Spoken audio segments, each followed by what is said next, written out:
Olá, seja muito bem-vinda ou bem-vindo para você que está aí do outro lado nos assistindo. Meu nome é Rafael Jacó, sou oncologista clínico especializado no tratamento do câncer de mama. Esse é o nosso segundo episódio do podcast Sobre Viver. Aqui eu trago pacientes queridas do consultório que não se conhecem de forma proposital, que tiveram esse momento antes da nossa gravação para trocar um pouquinho de figurinha e tornar a conversa o mais leve possível, o mais espontânea possível, para que a gente possa tocar você que está do outro lado com essas histórias de vida e se sintam inspirados e inspiradas a entender que o diagnóstico do câncer de mama está longe de ser uma sentença e a vida pode ser muito diferente daquilo que às vezes o nosso imaginário desenha no momento do diagnóstico. Hoje eu trago para o nosso bate-papo a Gláucia e a Jupiara. Gláucia é minha paciente há bastante tempo. Jupiara nos conhecemos há relativamente pouco tempo, mas já temos uma relação muito próxima, porque é da área da saúde, a gente vai falar sobre isso. E ambas tiveram o diagnóstico de um câncer de mama HER2 positivo. Como vocês já sabem, eu gosto de jogar o Medicace para longe. Então, o que é isso? O HER2 é uma proteína que pode estar presente ou não no câncer de mama. Estima-se que mais ou menos 15 a 20% dos casos de câncer de mama no mundo sejam da doença HER2 positiva, ou seja, o tumor de mama que carrega nele, dentro dele, a proteína HER2. E, doutor Rafael, por que isso é importante? Porque a proteína HER2, ela diz para o oncologista que aquela paciente precisa receber um tratamento específico e direcionado para essa proteína HER2, diferente do episódio anterior, quando falamos sobre tumores luminais. Só para vocês entenderem também, isso não quer dizer que quem tem a proteína HER2 não vai ter a proteína de estrogênio e progesterona. As coisas podem se cruzar e, de fato, é o que aconteceu aqui. Ambas têm o que a gente chama de tumores híbridos. Tem a proteína HER2 e tem a proteína de estrogênio e progesterona, então o tratamento é um pouco mais complexo no sentido de quantidade de medicamento.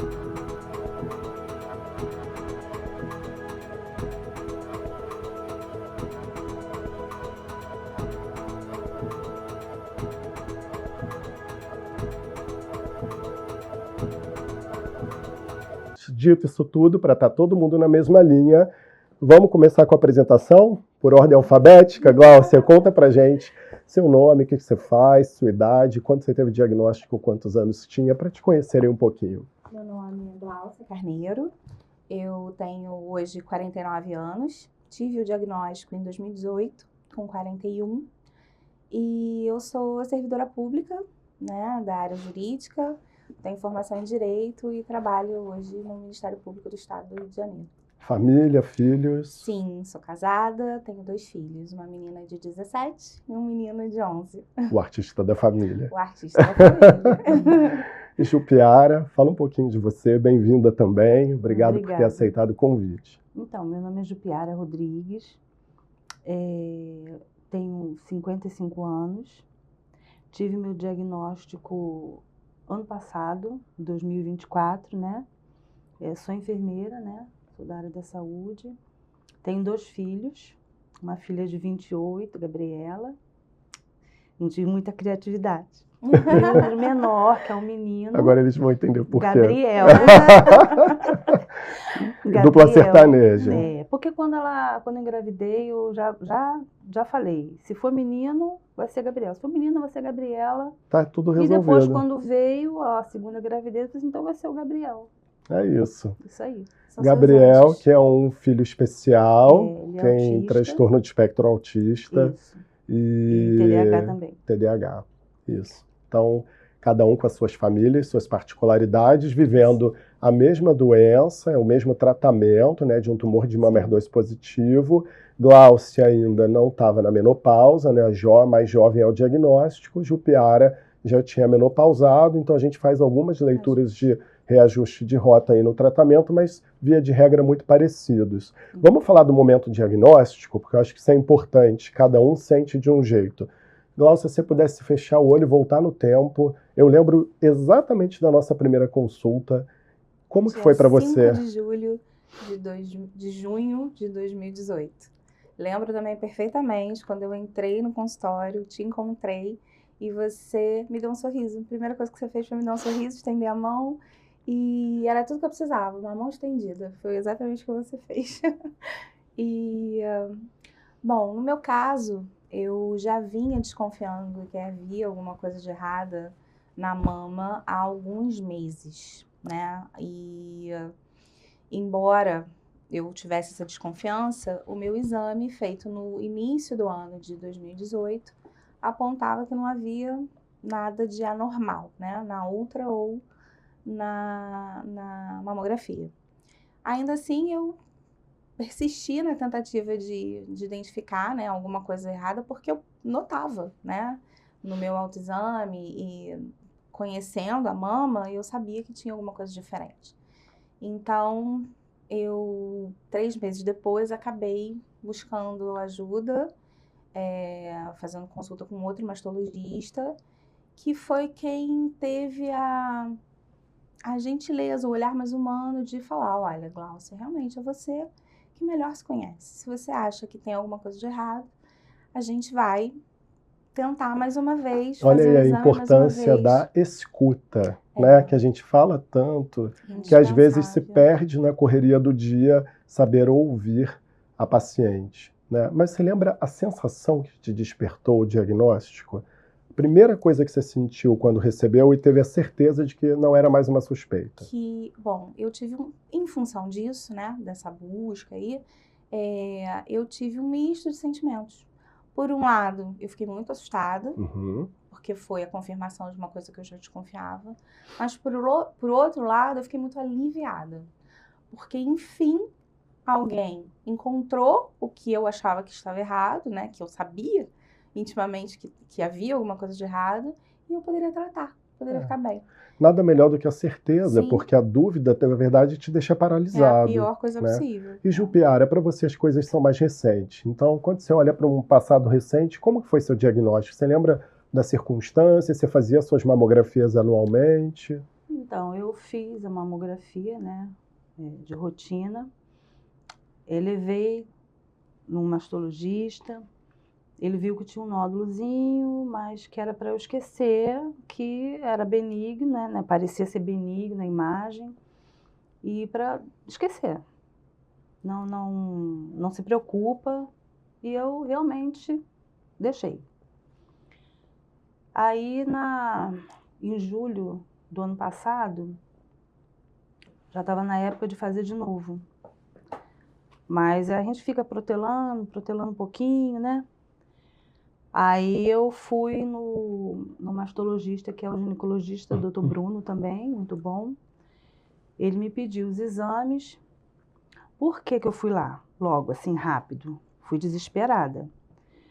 Porque numa madrugada, um pouco antes, né, de eu marcar consulta com ele, eu dormindo, eu senti uma dor muito grande na mama, como se estivesse rasgando alguma coisa lá dentro.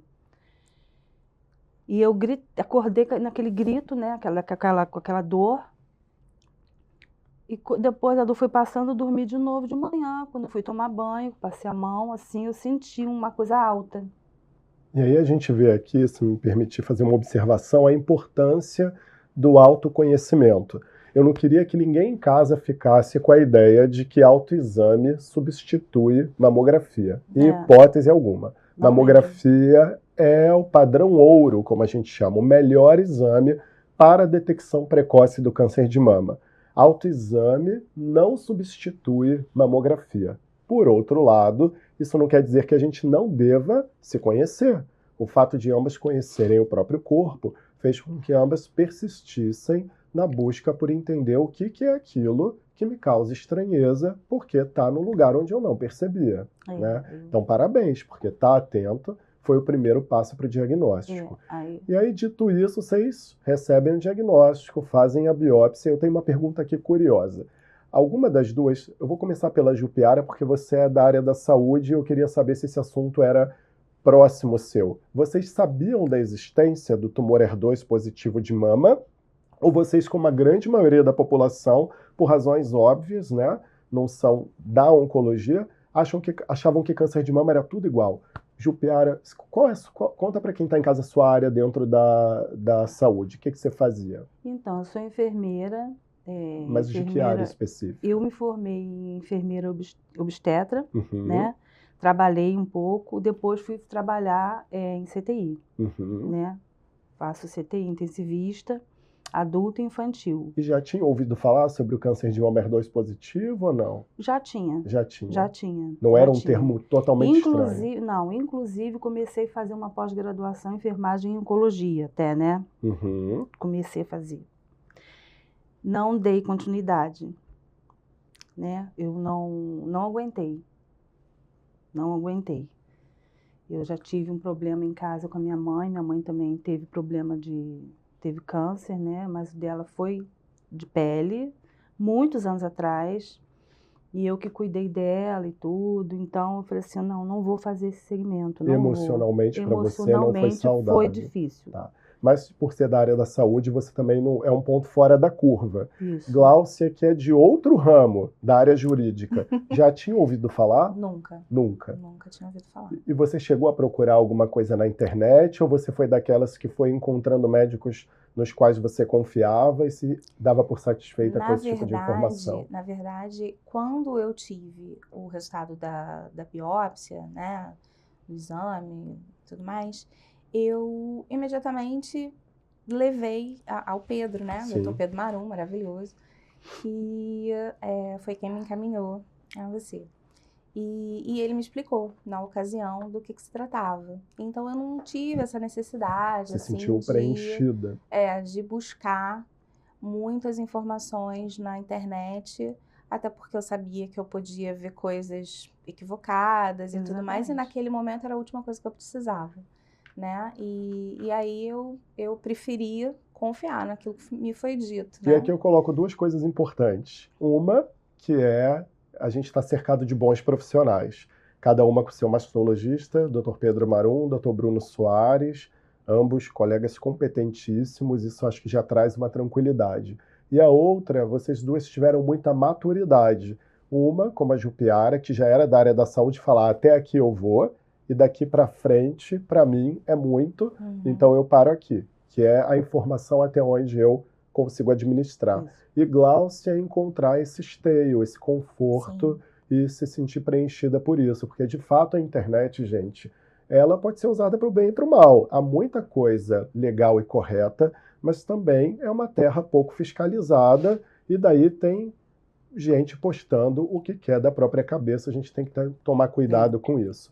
E aí veio o diagnóstico de um câncer de mama HER2 positivo. Vocês chegam no meu consultório, eu converso com ambas, cada uma no seu momento de vida, sobre a necessidade de fazer a quimioterapia, mais a terapia direcionada à proteína HER2, que eu não vou me aprofundar aqui, que não é o objetivo do podcast, mas depois eu vou comentar em outros vídeos sobre o que é o anticorpo monoclonal, essa molécula, ou hoje duas moléculas que a gente usa na terapia pré-operatória, e como que foi a jornada da químio e a terapia HER2 até a cirurgia. Gláucia, você consegue descrever pra gente esse período seu?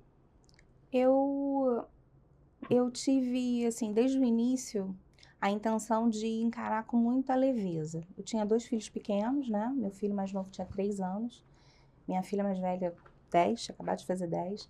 Então, eu tinha essa preocupação de que a rotina deles fosse preservada e eles sentissem o mínimo possível a minha saída da rotina, né? E assim, graças a Deus, eu consegui fazer. Consegui levar o tratamento, tanto a quimioterapia quanto a terapia anti-HER2, né? Tudo de forma muito leve. Eu diria até que organizada. Sim. Você me permite fazer uma pergunta, porque eu acho que isso toca num aspecto social no Brasil importante. Você acha que o fato de você ser uma mulher inteligente, que é concursada, ter uma certa segurança, isso te ajudou de alguma forma? Porque muitas vezes a gente sabe que o brasileiro não tem essa oportunidade. Quantas vezes eu no consultório vejo uma mulher que tem um emprego, ela é seletista e ela fica com medo de dar entrada no INSS, será que vão me mandar embora lá na frente? A gente já conversou até sobre isso no aspecto jurídico. Sim. Você já me amparou muitas vezes para eu ajudar algumas pacientes. Foi importante para você ter essa segurança?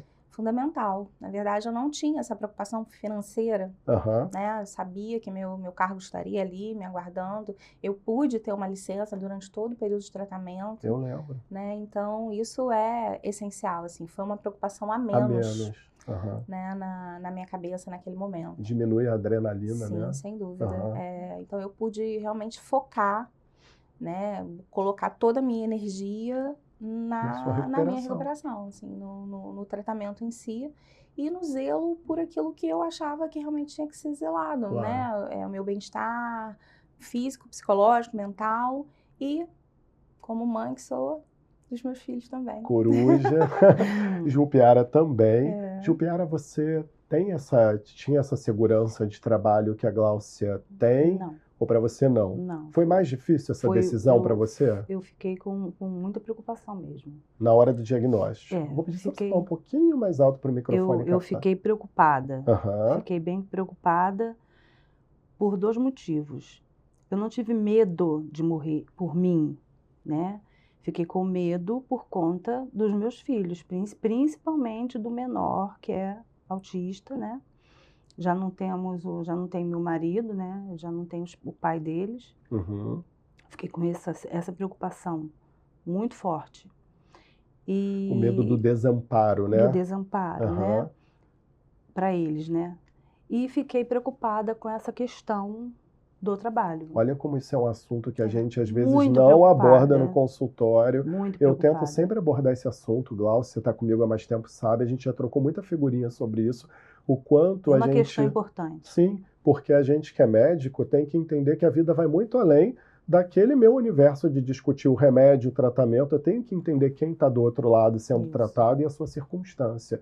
Você, por exemplo, tem o seu filhinho mais novo, que depende da sua estrutura, da Depende. sua organização, mas eu também Depende. queria pontuar, assim como o Glaucio, você tem uma família linda, você tem uma filha mais velha, que é super parceira, que é a minha Gabriela, também, minha filha. que tem sido uma Nossa, grande meu anjo. assistente Aliada. na nossa Nossa, jornada. É verdade.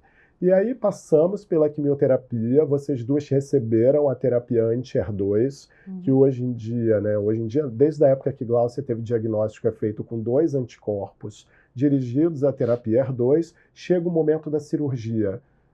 Teve algum medo adicional ou durante essa fase, por terem bons mastologistas também, isso foi trabalhado, sedimentado, vocês sabiam o que estava por vir? Foram um pouco na incerteza? Conta pra gente a experiência da cirurgia, Glaucia. Eu confesso que eu estava ansiosa pela cirurgia, né? Era uma etapa que eu encarava como um fechamento ali do tratamento mais incisivo, né? Mais focado. Então, eu fui feliz. Eu fui feliz pro dia da cirurgia. Totalmente confiante no Pedro, né? Na cirurgiã plástica também, que fez a cirurgia juntamente com ele.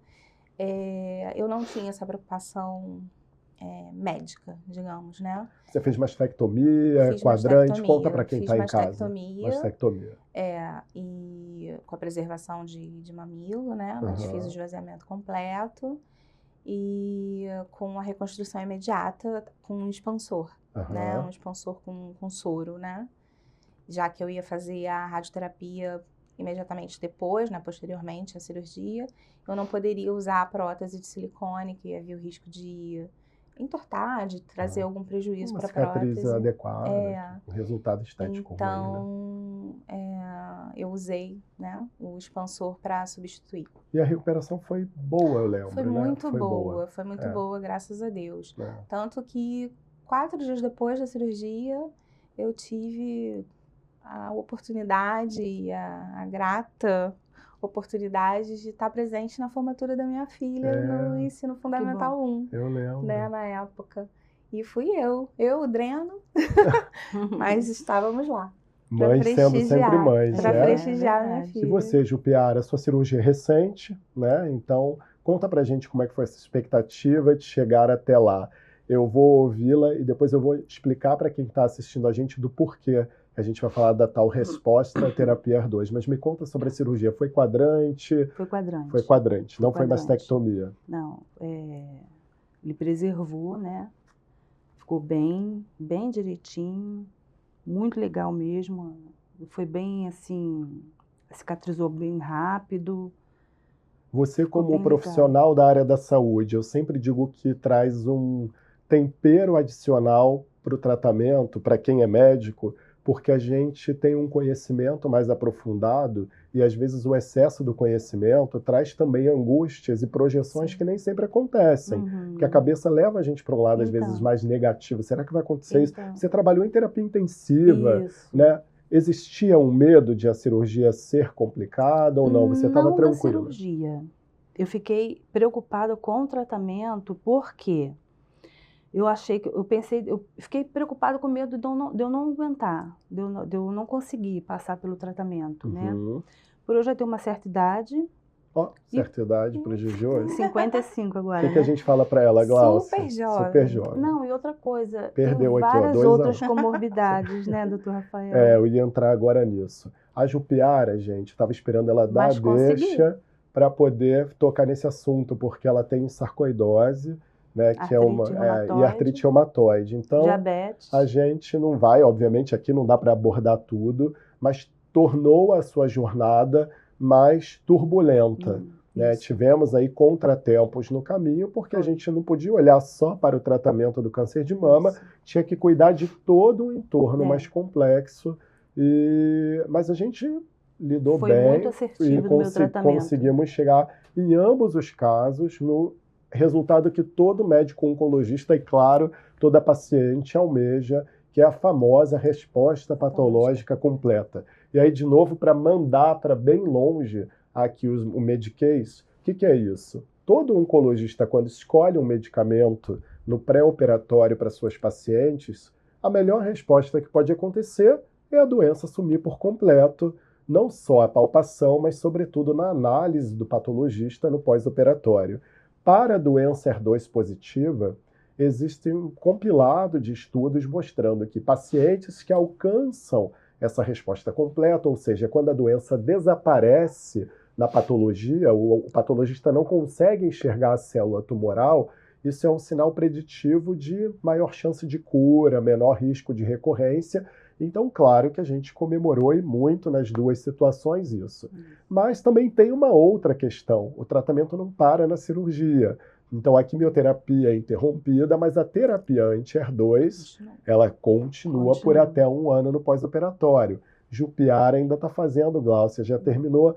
Glaucia, você terminou há quanto tempo o seu tratamento medicamentoso anti-HER2, a terapia anti-HER2? Anti-HER2 eu terminei em 2019, né? Eu fiz 4 sessões durante a quimioterapia, né? Ou seja, até novembro de 2018. E após a cirurgia, fizemos mais 14 sessões.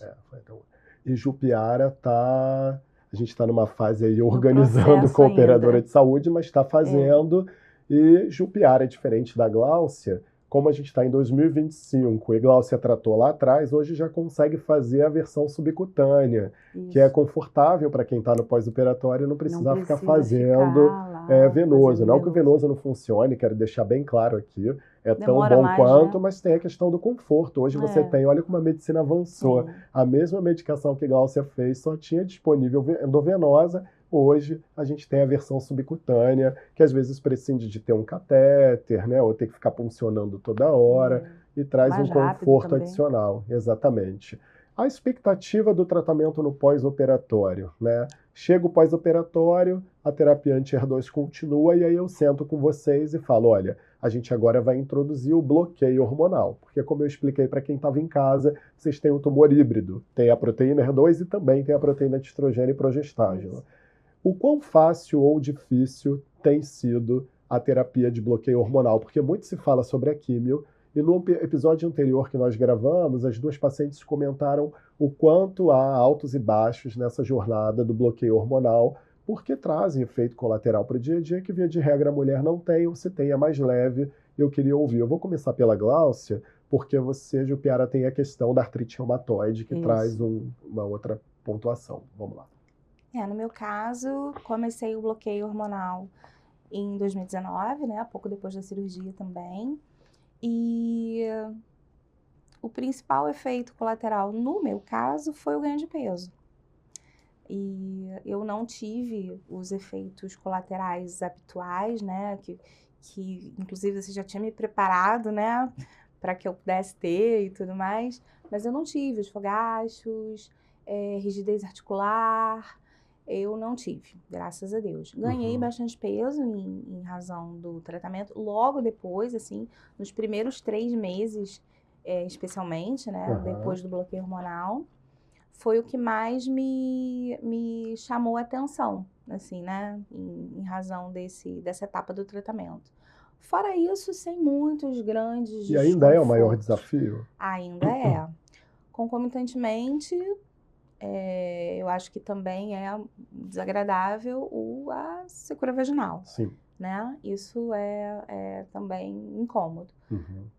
Mas...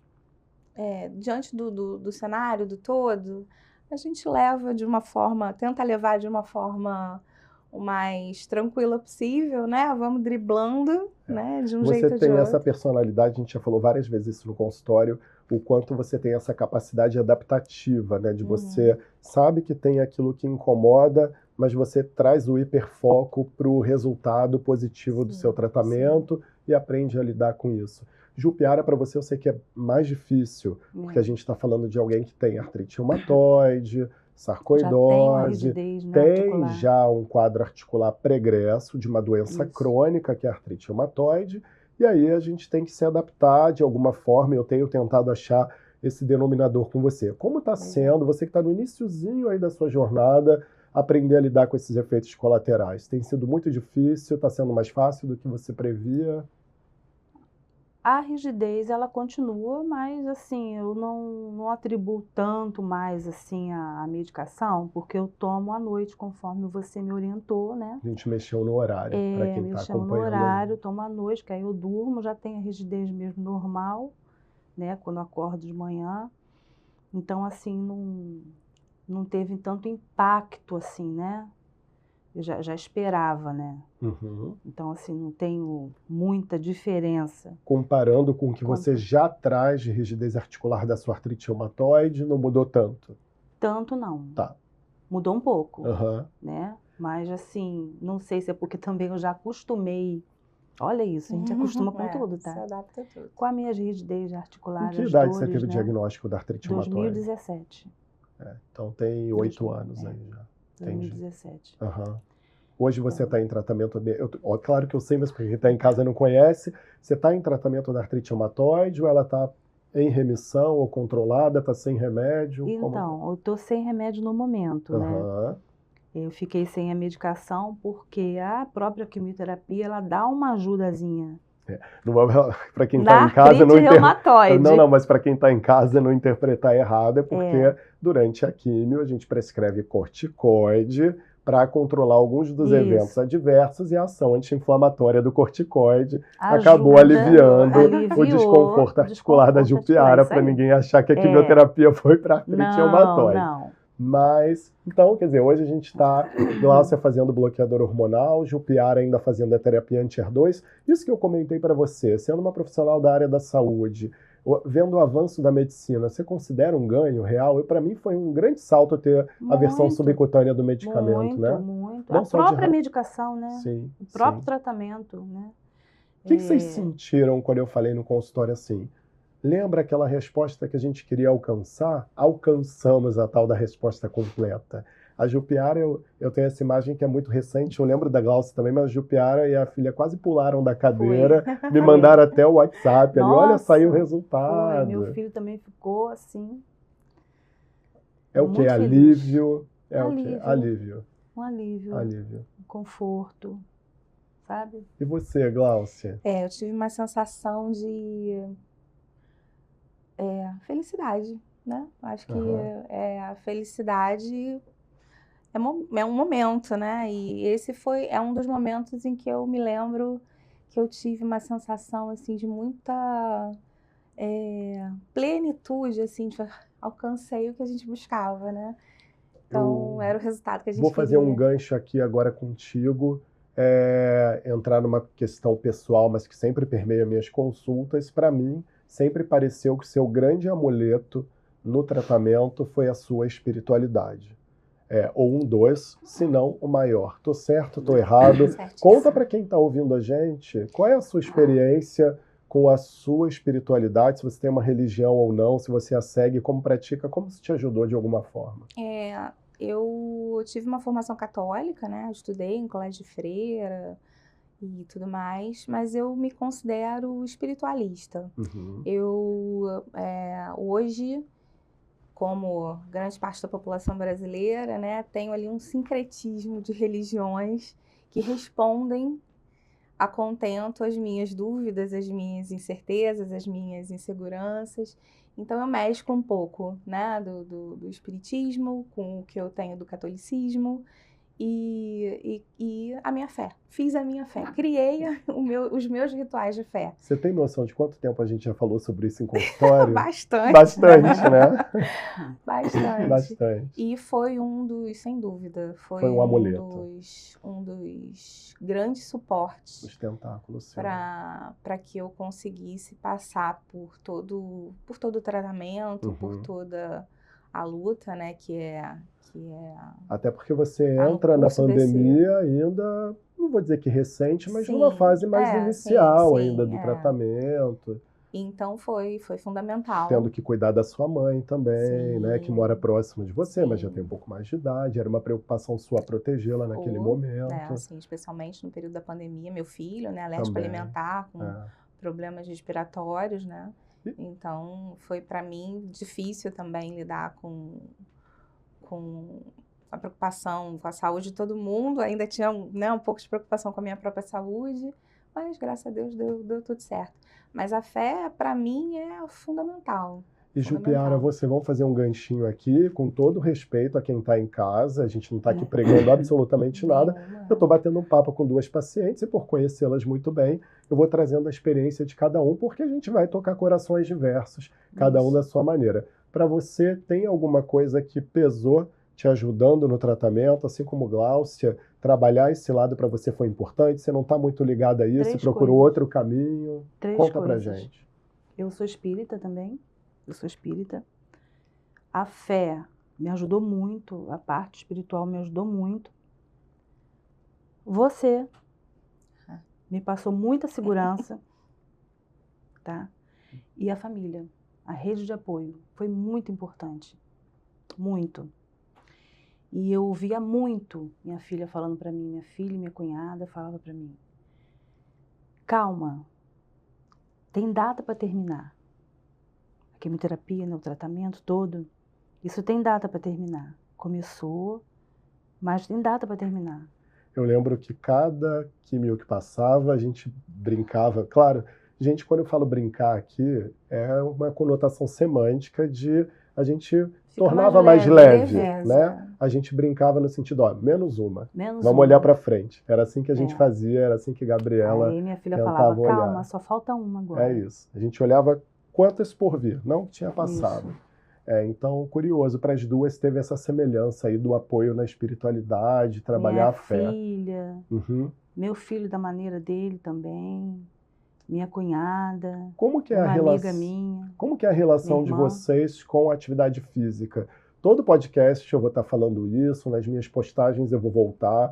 A gente sabe, aí tem uma gama de estudos mostrando que a atividade física cardiorrespiratória, ela é fundamental para muita coisa na vida da gente. A gente já está cansado de ouvir em programas de TV, internet, o quanto isso tem impacto positivo no controle da hipertensão arterial, das doenças cardiovasculares, das doenças metabólicas, como um diabetes, por exemplo, do colesterol aumentado e também do câncer. A gente sabe que a atividade física ela reduz risco de câncer. Alguns estudos apontam em até 1/3 de redução, ou de pelo menos protelar, postergar um diagnóstico.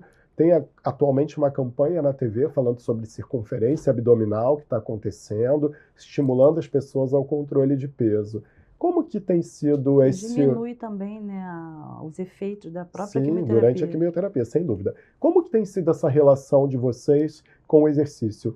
essa busca, ela é simples, ela não é nada simples, ela é por obrigação, ela é por prazer. No episódio anterior eu tive uma paciente que é aficionada por exercício e a outra que dizia que não gosta, que está buscando se adaptar. E para vocês, como que é essa relação com o exercício? Vamos lá, Eu Glaucia. sou do time que está buscando se adaptar. Eu também, eu também. É meu calcanhar de Aquiles, eu acho, né?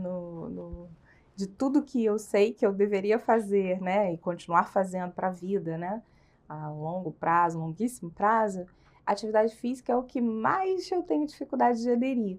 Já comecei N vezes, né? Várias atividades físicas, já tive personal, já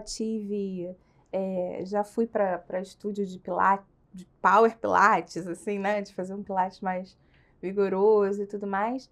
E hoje eu tô em mais uma tentativa, mas eu persisto, Recente, acho que vai dar certo agora. Mas sempre foi assim? Sempre foi. Ou você foi daquelas, eu pratiquei na adolescência, parei, não. Não, eu sempre fui. Eu, assim, né, tive as minhas fases de atividade física na adolescência e tudo mais, mais jovem, mas... Mas você não pode dizer que é um prazer para você. Nunca foi. Sempre foi um compromisso. Sempre foi um compromisso de saúde. Hoje eu encaro como uma medicação, né? Como um remédio. E você, Jupiara? Eu sei que para você, de novo, tem questões que tornam mais difíceis, né? Difícil. Pelo entorno aí, a gente já comentou, para não dores, ser repetitivo, da artrite reumatoide. Tá. Então, mas você já teve hábito de fazer atividade física ao longo da vida? Quando jovem. Jovem, você está falando quando isso? Jovem, adolescência. Tá. Eu lutava, praticava esporte, andava muito de bicicleta. Né? Eu era ativa. A vida de plantão aqui fazendo... Não vou levantar uma bandeirinha te defendendo, mas eu imagino que também os horários são difíceis, muito né? Às vezes você trabalha de noite, de dia está cansada, tem um filho pequeno. Depois que meu filho nasceu, eu passei a trabalhar só à noite, para cuidar dele de dia, né? Lógico. Terapia, isso tudo. E até quando eu podia, trabalhava à noite, de dia, na época da pandemia, né? Do Covid, trabalhava assim, direto, virava. É por isso que eu falo, gente, a gente não está aqui para julgar, a gente está aqui para informar. Quando eu levanto a bandeira da atividade física, a primeira pessoa, quando eu falo que ouve, sou eu também, porque a minha vida também é corrida. Quantas vezes eu desisto naquele dia, não vou, aí no outro dia, poxa, eu deveria ter ido, aí eu vou. Gosto de exercício, a Glaucia sabe disso, está comigo há muito tempo. Claro, tem momentos que eu estou mais inteiro, menos inteiro, mas isso é para todos nós. A gente precisa, como Glaucia falou, enxergar exercício hoje como remédio. Né? O latino tem um pouco essa dificuldade de olhar para a atividade física como remédio. A gente pensa no remédio que a gente coloca na boca, que vai para a veia, mas o exercício, eu digo que é o remédio mais barato que tem. Porque você pode fazer numa praça pública, você pode fazer num parque, você pode arranjar 1000 maneiras de ter uma vida mais ativa. E mesmo quem não faz atividade física, vai de transporte público para o trabalho, salta 1, 2 pontos antes, caminha um pouquinho, se mexe mais. Previne muitas doenças. Né? Exatamente. Se a gente tivesse que escolher aqui um momento para dizer assim, esse foi o mais difícil da minha jornada até aqui do tratamento oncológico, você tem essa foto na cabeça, Glaucia? Qual foi o momento mais difícil para você? A fase do estadiamento. Para quem está em casa, estadiamento são os exames que a gente faz para entender a extensão da doença. Se ela está só na mama, se ela está na axila, se ela saiu da mama. Essa, para mim, foi a fase mais difícil. Mais difícil. De mais ansiedade, mais angústia. E por coincidência do destino, né?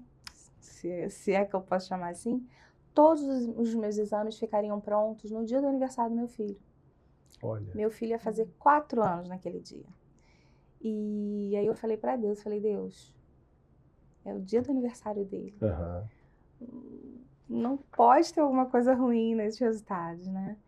E graças a Deus realmente não houve. Então foi um motivo de festa a mais. Duplamente marcante. Duplamente festivo. Duplamente. Aquele aniversário foi muito marcante também. Especial. Porque impressionantemente, assim, por mais que eu tivesse feito os exames em dias diferentes, todos marcados para serem retirados naquele dia 11 de junho. E graças a Deus, todos com resultado. As tais coincidências da Sim, vida. E Jupiara, teve um momento até aqui, você está em tratamento ainda. Aquele momento você fala, doutor Rafael, esse foi o mais dramático, mais difícil para mim até agora, ou você não consegue pensar um para contar para gente? A última quimioterapia, né? A última de todas. Uhum. Que ela é acumulativa, né? É um processo, né? Cada organismo reage de uma maneira e eu com meus problemas também de saúde. A última dose da químio foi a que você mais sentiu? Foi, que eu mais senti. Uhum. Mas eu passei. E teve uma janela ali de intervalo entre você terminar a químio e também ter a autorização da cirurgia por questões de operadora de saúde. Esse eu pontuaria como um momento que vivemos juntos, a adrenalina da expectativa. Foi. Se eu estiver errado, você me corrija, mas acho que foi um momento duplamente, eu estava ali segurando na sua mão. Isso aí. Vamos esperar essa cirurgia juntos e lutar por ela. Foi verdade. Uhum. E se a gente puder pensar no futuro, projetar sonhos, a gente está indo para a retinha final, então, Gláucia, o que você pensa para frente, assim? O que você almeja conquistar? Onde você quer chegar? Sei que você já realizou e realiza muita coisa, mas você é muito jovem. Eu quero viver. Eu quero ver meus filhos crescerem, se realizarem, conquistarem tudo que eles querem e que eles possam me ter como fonte de amparo, como porto seguro. Isso é o que eu mais desejo. Curtir sua casa de praia. Curtir minha casa de praia, se o pedreiro permitir que ela seja terminada. Vai terminar, eu acompanho isso também. Sim, e viajar bastante, zelar pela minha mãe sempre. Quem quiser viajar mais barato, o marido da Gláucia trabalha com viagem, a gente pede aqui uma cotação especial. É verdade. Jupiara, e você, olhando para frente, quais são seus sonhos? Você está em curso de tratamento, mas o tempo passa rápido. O que você desenha na sua cabeça aí para esse futuro breve?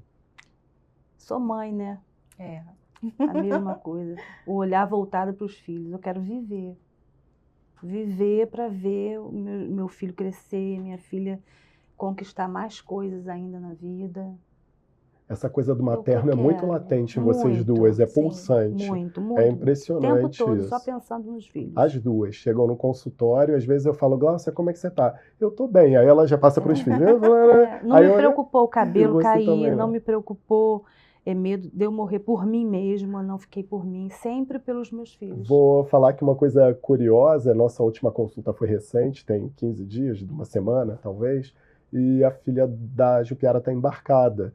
E aí como é que você tá? Ela, tô bem, mas preocupada com a Gabriela que está embarcada, que é uma moça adulta, mães sendo mães, mas isso é muito bonito. Assim. Gente, vamos deixar um recado para quem está em casa, que de repente recebeu o diagnóstico por esses dias, coincidentemente abriu a biópsia e viu que tem um tumor HER2, dá aquele Google, como a gente chama, lê um monte de notícia meio tortas, porque a doença é mais grave, só que o Google não explica que é grave quando você também não tem acesso à terapia correta, mas que tendo acesso, os desfechos podem ser tão lindos quanto o de vocês. Deixa um recadinho para quem está te ouvindo, Gláucia, você que já tem uma longa jornada de tratamento para contar. Com certeza. Eu acho que o fundamental para quem tem a doença HER2 é pensar não na gravidade, não no fato de ser mais grave, mas pensar que nós temos um arsenal de tratamento maior. Foi isso em que eu foquei o tempo inteiro. Eu tenho um medicamento a mais com o qual eu posso lutar, através do qual eu posso ter esperança. E cada gotinha daquele remedinho que vinha, venha com Deus e venha fazer seu trabalho e se apoiar naquilo que te faz bem. Durante o tratamento, a gente precisa de sustentáculos que nos amparem, nos acolham e busquem coisas que façam bem, que te tragam leveza, alegria, se afastem daquilo que faz mal, que te tragam sentimentos ruins, dúvidas, incertezas. Foquem em vocês, sejam... E passaram-se 7 anos. Sim. Olha só, num piscar de olhos. ou não.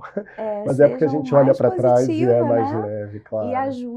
E isso ajuda a fazer passar mais rápido, né? Bom humor também, buscar Sim, coisas, e você tem sim. essa característica. Você é Positividade, bem-humorada, tentar sua encarar com... relação. Eu falo que eu tive uma professora de bom humor, que é minha mãe, né? Aham. Minha mãe é a mais bem-humorada, encara tudo com positividade, com resiliência. Eu falo que se dicionário tivesse foto na resiliência, ia até a fotinho da minha mãe lá. E eu tive boa professora, aprendi com ela. E você, Jupiara, que está em curso de tratamento, deixa um recadinho para quem está começando, você que já está quase indo para o final aí, falta muito pouco para terminar a terapia Anti-HER2, deixa uma mensagem aí para quem está te ouvindo e vai começar essa trajetória. Então, para começar, não ficar dando ouvidos ao que uma pessoa fala, um vizinho conta, procuras na internet, pesquisas de internet. Confie no seu médico. É muito importante que ele estuda para isso, ele sabe qual é o tratamento específico. A medicina está muito avançada, não é mais como era antigamente, né? Não tem mais aquela sentença de morte. A medicina está muito avançada. E no meu caso, se eu com todos os problemas eu conseguir, você também consegue. Vai conseguir, já está conseguindo. Você é a prova real que você está em curso de tratamento. E eu gostaria de falar também, especialmente direcionado a você. Eu, durante todo o meu tratamento, eu sempre te disse isso recentemente. Eu sei. Você é um amuleto de positividade. Isso. Em momento nenhum, você deixa a nossa peteca cair. Você é impressionante. Uma pessoa não vale iluminada, isso. uma pessoa iluminada, uma Obrigado. Pessoa que nasceu com a missão de resgatar quem está num momento muito difícil, de curar pessoas que estão passando por um momento muito difícil. E eu peço a Deus para que Ele retribua à altura tudo que você merece. Obrigado. Você não vale isso, hein? Mas é uma grande verdade. Não vale fazer isso comigo. Não só um maravilhoso médico, estudioso, dedicado, zeloso, mas também um ser humano excepcional. Eu digo que não é só médico. Eu falo mesmo em casa, para todo mundo que eu conheço, que eu encontro, que pergunta. Né? Não, meu médico foi um anjo na minha vida, está sendo um anjo na minha vida. Não é porque eu estou falando para você, é o anjo Rafael. Obrigado, eu não vou falar muito porque vou começar a chorar aqui, não vai dar certo. Mas as histórias são recíprocas, eu agradeço muito a vocês.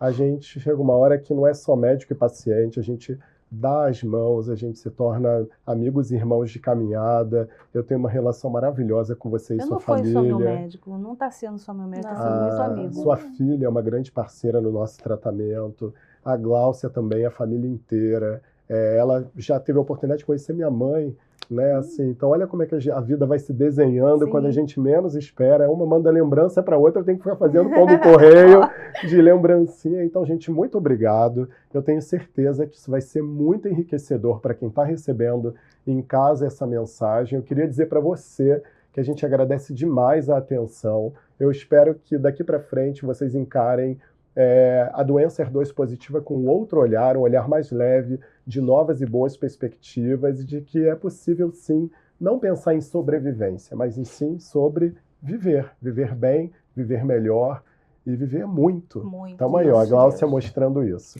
Mais uma vez, obrigado. Temos uma longa jornada aí. Que Deus nos conserve muito tempo juntos. Amém, assim e para você, até o próximo episódio. Então, eu espero que daqui para frente vocês encarem a doença HER2 positiva com outro olhar, um olhar mais leve.